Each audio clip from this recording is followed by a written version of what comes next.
Hello বন্ধুরা, আবার একটা মিনি ব্লগ নিয়ে চলে আসলাম তোমাদের কাছে।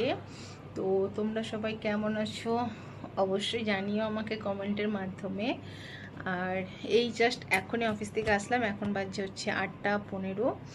তো এখনই আসলাম, ভাবলাম তোমার সাথে একটু কথা বলে নিই, অনেক দিন কোনো মিনি ব্লগ দেওয়া হয়নি। তো ভাবলাম একটু কথা বলে নিই, তারপর তখন ফ্রেশ ট্রেশ হয়ে রান্নাবান্না করতে হবে, কারণ এরপরে রান্নাবান্না করতে হবে।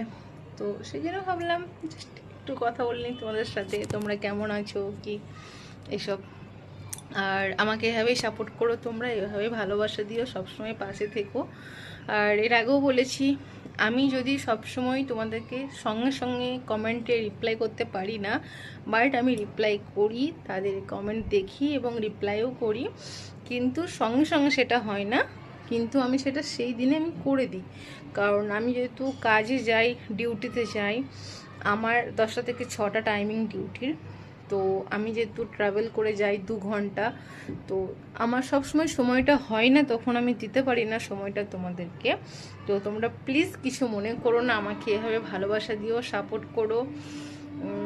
যেহেতু টাইমটা খুবই কম, এই জাস্ট বুঝতেই পারছো, 6টার সময় বেরিয়েছি, এখনই আসলাম রুমের মধ্যে। মানে আমাকে 2 ঘন্টা জার্নিং করে যেতে হয়, প্লাস 2 ঘন্টা জার্নিং করে আমাকে আসতে হয় কাজ থেকে।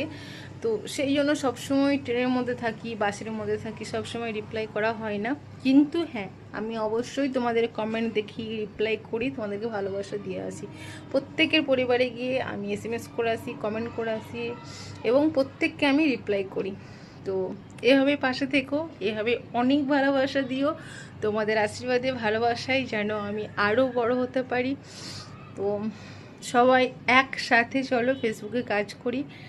আর সবাই খুব ভালো থাকো, সুখে থাকো, হ্যাপি থাকো, নিজেরা ভালো থাকো, পরিবারকে ভালো রাখো, পরিবারকে সুস্থ রাখো। আর যেটা সবসময় আমি বলি, অবশ্যই কিন্তু পরিবারের পাশে থাকতে হবে, সবসময় পরিবারকে আগলে রাখবে, বাড়ির গুরুজনদেরকে ভালোবাসবে, শ্রদ্ধা করবে, প্লাস নিজেরাও ভালো থাকবে।